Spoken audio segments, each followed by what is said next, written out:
Hello students, we are seeing 9th standard Science chapter number 2, that is of chemistry.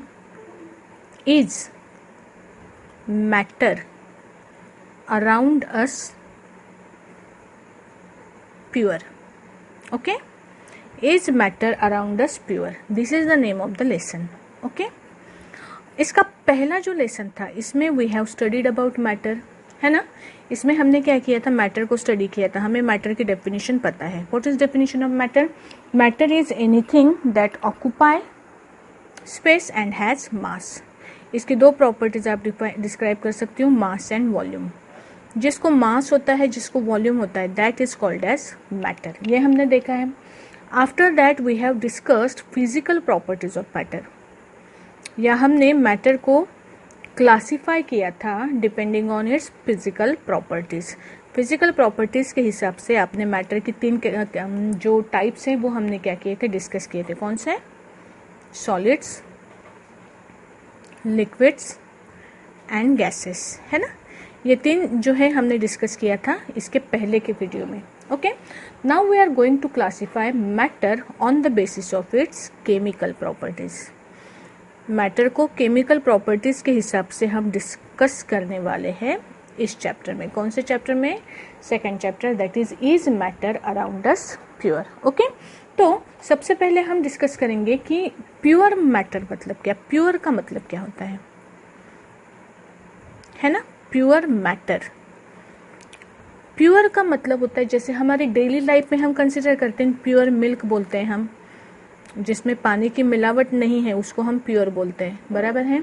आपने pure Honey सुना होगा, pure Honey. आपने pure घी भी सुना होगा, है ना। तो ये जो आप डेली जो आपकी ये है डेली एप्लीकेशंस में आप प्योर वर्ड का जो मीनिंग कंसीडर करते हो, वो मीनिंग हम मैटर को केमिकल डेफिनेशन में अप्लाई नहीं करेंगे। मतलब ये तीनों चीजें अगर हम कंसीडर करें ना कि ये क्या प्योर मैटर है क्या, तो ये तीनों प्योर नहीं होंगे अगर हम इसको मैटर की डेफिनेशन अप्लाई करेंगे तो। ओके, मैटर के हिसाब से आप क्या करते हो, मैटर को प्योर की जो डेफिनेशन है वो कैसी है, मैटर की अलग है। ओके, सो सबसे पहले हम क्या कंसिडर करेंगे, मैटर जो है, मैटर को हम दो कैटेगरी में डिवाइड कर सकते हैं। पहला जो है that is pure matter and second is impure matter. Okay, matter को आप डिस्क्राइब करते हो प्योर और इम्प्योर के बारे में, तो वो किस हिसाब से डिस्क्राइब करते हो आप। ये जो है चीज हम पहले देखने वाले हैं कि प्योर मैटर का मतलब क्या है। प्योर मैटर का मतलब है all particles of matter are alike। हमें पता है कि जो मैटर है, matter is made up of what, matter is made up of particles, ये हमें पता है। अब ये पार्टिकल्स कैसे हैं? ओके, ये पार्टिकल्स को आप दो कैटेगरी में डिवाइड कर सकते हो। मैटर के जो पार्टिकल्स हैं हम इसको दो कैटेगरी में डिवाइड कर सकते हैं। पहला है एटम, दूसरा है मॉलिक्यूल्स, है ना।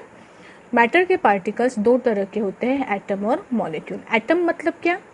एटम वर्ड का मतलब है, हम यहाँ पे थोड़ा सा शॉर्ट में इसकी डेफिनेशन देख लेंगे, बाद में हम ये चार्ट की तरफ वापस आएंगे। एटम मीन्स क्या? एटम मीन्स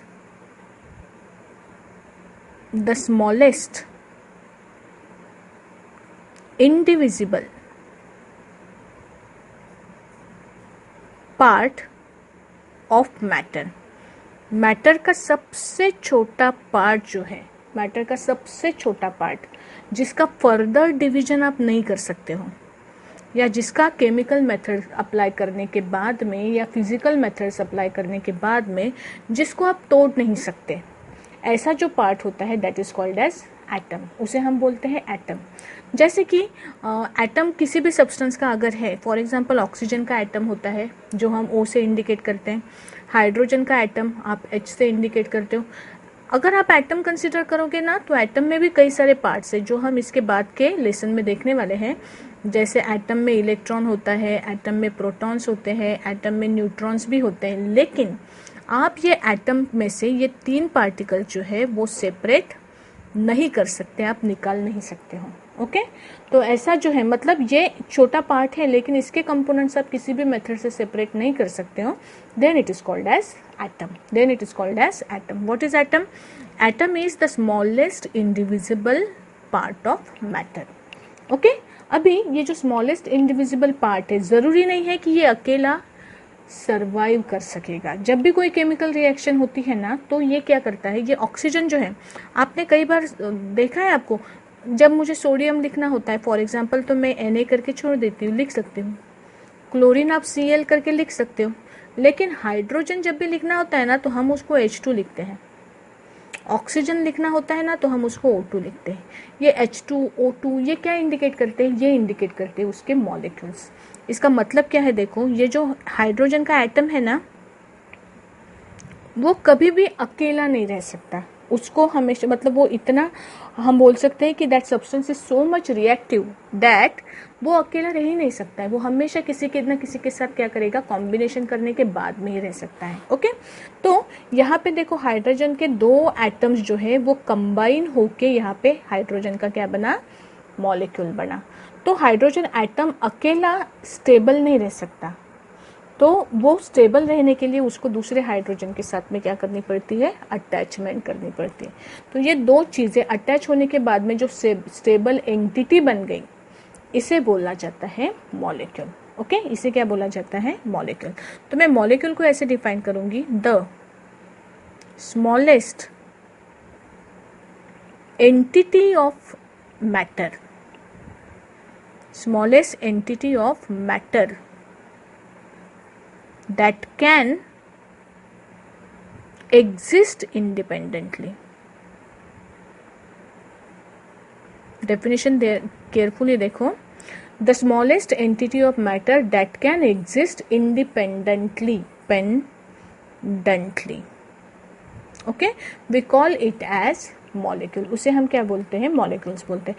तो ये डिफरेंस है एटम और मॉलिक्यूल के बीच में। ठीक है, अभी इस हिसाब से आप पार्टिकल्स को देखो कैसे डिवाइड कर सकते हो कि जो मैटर है आपका, मैटर या तो एटम से बना होगा या तो मॉलिक्यूल से बना होगा। अगर प्योर सब्सटेंस किसे बोलेंगे हम, प्योर सब्सटेंस हम उसे बोलेंगे जो जिसके ऑल पार्टिकल्स आर अलाइक। जिसके ऑल पार्टिकल्स कैसे, मतलब एक ही तरह के पार्टिकल्स से जो बना हुआ सब्सटेंस है, that is called as matter. Okay, ये मैटर की डेफिनेशन है कि जो एक ही तरह के पार्टिकल्स से बना हुआ होता है। If all the particles of matter are alike, then it is called as pure matter. Then it is called as pure matter.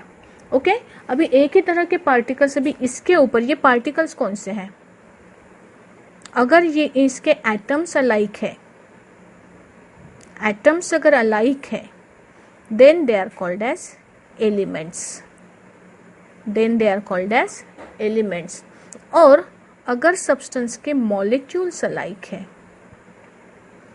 अगर सब्सटेंस के मॉलिक्यूल्स अलाइक है, सिमिलर है, एक ही तरह के मॉलिक्यूल्स से बना हुआ सब्सटेंस है, तो इसे बोला जाता है कंपाउंड। इसे क्या बोला जाता है, कंपाउंड बोला जाता है। So that is the difference between element and compound. Element भी प्योर है, कंपाउंड भी प्योर है। Element is a pure matter, compound is also a pure matter. So what is the difference between them? In element all atoms are alike. In element all atoms are alike, and when we are talking about molecules, in molecules all in compound all molecules are alike. Compounds में क्या होते हैं, molecules alike होते हैं। ठीक है, and if all particles are not similar, if all particles of matter are not alike, then they are called as what? They are called as impure matter. They are also known as mixtures. Okay, what they are known as? They are known as mixtures. Okay, so this is the classification of matter that we are going to discuss in this lesson. इसके पहले के lesson में हमने matter को solid, liquid और gas करके classify किया था। In this lesson we are going to focus on what? We are going to focus on element, compound and mixture, ठीक है। Element and compound are pure matter and mixture is impure matter. आपको notebook के अंदर सबसे पहले तो ये chart draw करना है मैटर का, matter pure impure, okay. Pure के दो types, elements and compound. Impure के का एक ही टाइप लिखो फिलहाल, mixture. We are going to discuss it in detail, okay. उसके बाद में you have to write the definition of atom and molecule with example, ठीक है। इतना लिख लो।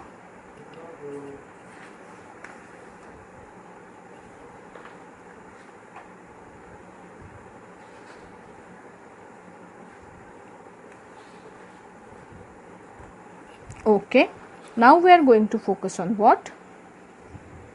इस चैप्टर में हमें एलिमेंट्स का क्लासिफिकेशन, कंपाउंड शॉर्ट में, और उसके बाद में हमें देखना है क्या, हमें देखना है मिक्सचर्स के बारे में, ओके। सो फर्स्ट थिंग, अगर हम बात करें एलिमेंट्स की, तो एलिमेंट्स के बारे में हम क्या बोल सकते हैं, बताओ। Elements, what are elements?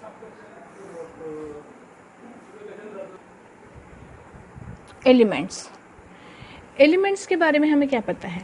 C, first thing, element, this term was first used by scientist Robert boil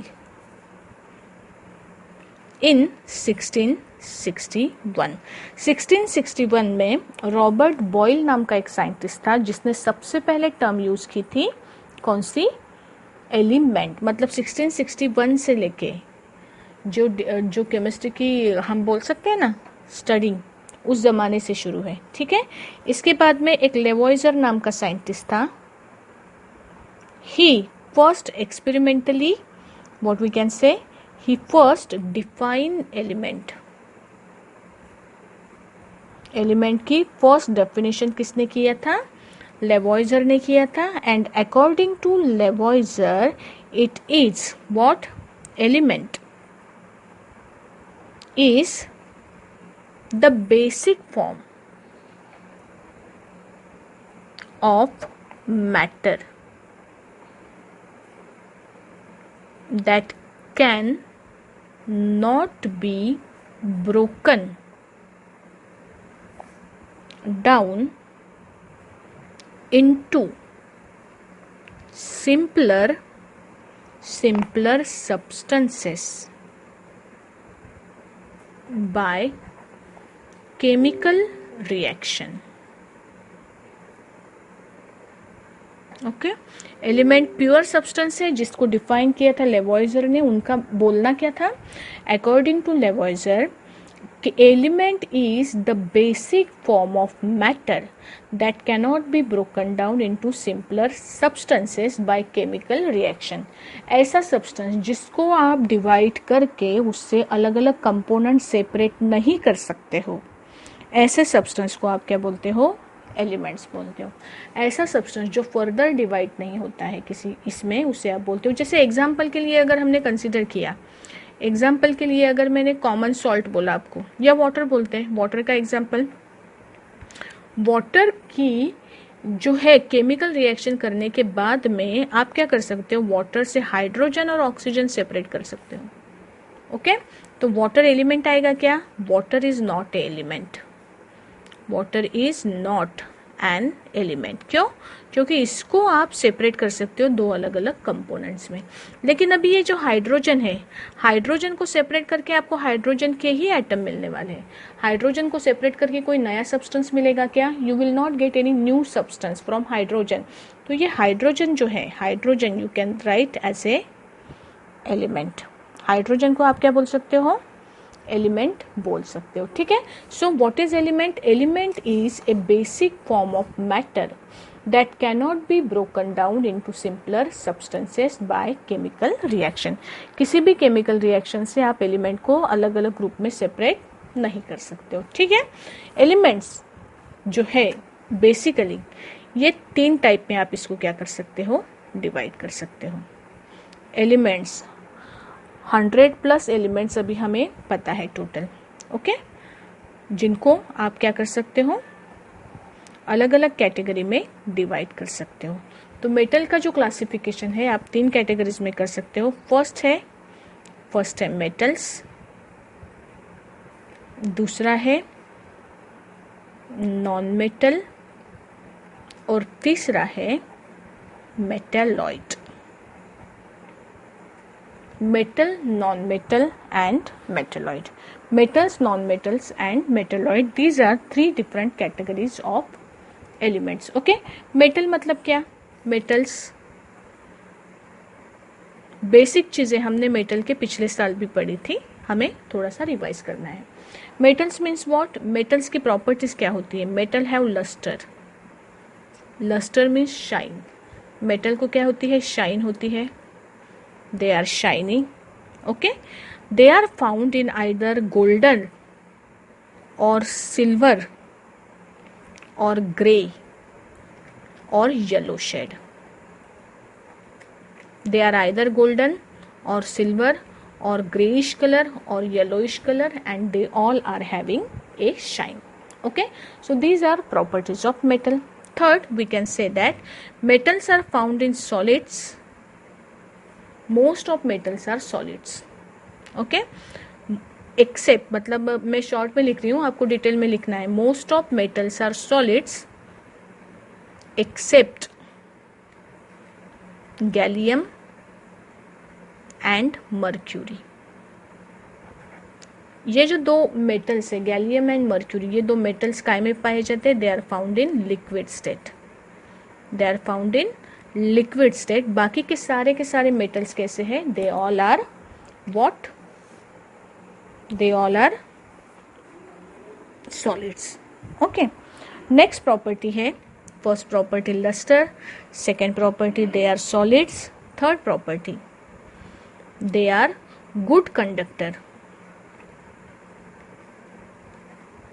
of heat and electricity. उसमें से heat भी conduct हो सकती है और electricity भी conduct हो सकती है. They are good conductor of what? Heat and electricity. They are ductile. Ductile का मीनिंग क्या है? आप इनका कन्वर्शन, इनका यूज करके वायर्स बना सकते हो. Okay. Fifth, they are malleable. Malleable मतलब इसको आप फ्लैट करके क्या कर सकते हो? They can be flattened into sheets. Flat surfaces आप इससे बना सकते हो. They are malleable. डक्टाइल है, मेलिएबल है. नेक्स्ट है सोनोरस. सोनोरस का मीनिंग क्या है? They produce sound. सारे के सारे मेटल्स क्या करते हैं? साउंड प्रोड्यूस करते हैं. They are sonorous. Okay, these are main properties of metal.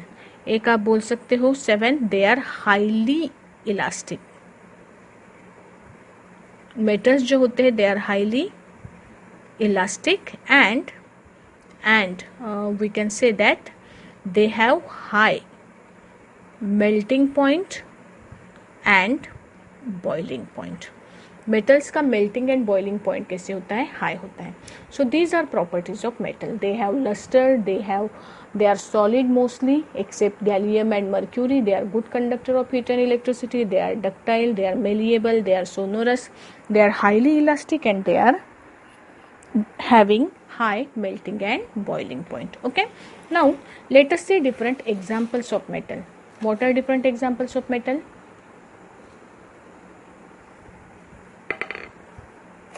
examples of metal. examples में आएगा सोडियम,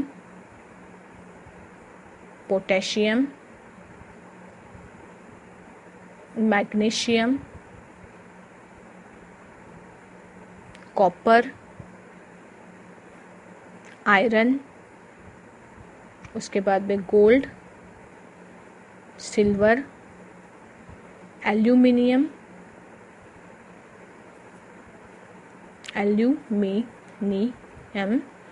और platinum. Okay, these are examples of metals. These are examples of metals. ठीक है, इसके बाद में जो सेकंड है वो है नॉन मेटल्स. अभी नॉन मेटल्स किससे बोलेंगे आप? Non metals means what? जो मेटल नहीं है, जिनमें मेटल्स की प्रॉपर्टीज नहीं है, मतलब शाइन नहीं है. ओके, जो not good conductor of heat and electricity, जो गुड कंडक्टर ऑफ इलेक्ट्रिसिटी नहीं है, गुड कंडक्टर ऑफ हीट नहीं है, जो मेलिएबल नहीं है, जो डक्टाइल नहीं है। उसके बाद में हम क्या बोल सकते हैं, जो सोनरस नहीं है, जो हार्ड नहीं है। मेटल्स सॉफ्ट होते हैं, जो सॉलिड स्टेट में मिलते हैं वो मेटल्स कैसे होते हैं, सॉफ्ट होते हैं। मेटल्स आपको मिलते हैं, sorry we are talking about non metals. Non metals जो सॉलिड में मिलते हैं वो सॉफ्ट होते हैं, वो ब्रिटल होते हैं, and they have low melting point and boiling point. उनका melting point and boiling point क्या होता है, नॉन मेटल्स का लो होता है। Non metals are found in, they are found in solid, liquid and gaseous state. तीनों state में मिलते हैं नॉन मेटल्स। सॉलिड्स भी हो सकते हैं, लिक्विड्स भी हो सकते हैं और गैसेस भी हो सकते हैं। इसमें सॉलिड्स में एग्जांपल आएगा कार्बन, ठीक है, फॉस्फोरस सॉलिड है। लिक्विड में आएगा ब्रोमीन, और गैसेस में आते हैं हाइड्रोजन, ऑक्सीजन। ओके, ये जो है ये क्या है, मतलब non metals are found in three states, solids, liquids and gases. Okay, so non metals की प्रॉपर्टीज लिखो। कैसे लिखोगे, they are not shining, they are not good conductor of heat and electricity, they are not malleable, they are not ductile, they are not sonorous, they are not hard, they are soft and brittle, they have low melting point and boiling point, and they are found in 3 states with example. Okay, so this is about what, this is about non metals. Now let us move. अभी यहाँ पे एक चीज important बतानी रह गई मेरे इस तरफ से। ये जो है कुछ कुछ नॉन मेटल्स ऐसे हैं जो क्या करते हैं, है तो नॉन मेटल, लेकिन जो कुछ प्रॉपर्टीज जो है वो मेटल की भी शो करते हैं, जिन्हें हम एक्सेप्शन कहते हैं, एक्सेप्शन। तो देखो, शाइनी का एक्सेप्शन है ग्रेफाइट और carbon, graphite and diamond. Graphite और डायमंड ये दोनों के दोनों जो है वो नॉन मेटल है, लेकिन डायमंड तो दुनिया का सबसे शाइनी सब्सटेंस माना जाता है, and graphite also has shine. तो ये 2 एक्सेप्शनल केसेस है। अगर good conductor of heat and electricity consider करो आप, तो इसमें भी ग्रेफाइट आएगा। बाकी के सारे non metals not good conductor में आएंगे, but graphite is good conductor of electricity. Okay, और हार्ड नहीं होते हैं नॉन मेटल्स, इसमें भी एक्सेप्शनल केस आएगी आपकी डायमंड की। डायमंड जो है उसकी प्रॉपर्टीज अलग है, जिस वजह से इसमें ये हार्डनेस आया है या ये जो प्रॉपर्टीज आई है वो उसका रीज़न अलग है, मेटल्स के रीज़न के अलग है, लेकिन फिर भी ये क्या करते हैं, मेटल की ये 3 प्रॉपर्टीज शो करते हैं। ठीक है, चलो now we will move to the next topic, that is metalloid. Metalloids, what are metalloids? Metalloids are substances, or we can write matter, that shows properties of both metals and non-metals. Metals and non-metals, जो कुछ properties metals की भी show करते हैं and कुछ properties non metal की भी show करते हैं, आर कॉल्ड मेटालॉइड्स। उनको बोला जाता है मेटालॉइड। मेटालॉइड्स में कुछ प्रॉपर्टीज मेटल की भी होती है, कुछ प्रॉपर्टीज कैसी होती है, नॉन मेटल की भी होती है। For example boron, silicon. Silicon non metal की प्रॉपर्टीज शो करता है, सॉफ्ट होता है, ओके, और गुड कंडक्टर ऑफ इलेक्ट्रिसिटी भी होता है। जर्मेनियम एक लिमिट तक के वो इंसुलेटर जैसे काम करता है और उसके बाद में वो क्या बन जाता है, कंडक्टर बन जाता है। So these are examples of what, metalloids, boron, silicon and germanium. ठीक है, so this is about what, this is about elements and classification of element into 3 different categories. ठीक है, इसके बाद में कंपाउंड और मिक्सचर के बारे में हम क्या करेंगे, बाकी के वीडियोस में देखेंगे। ठीक है, तब तक के लिए इसके नोट्स बनाओ और इस टॉपिक के ऊपर अगर ब्लू क्वेश्चंस कोई है तो सॉल्व करने की कोशिश करो, अदरवाइज नोट्स बनाना will be sufficient for today. Okay, bye.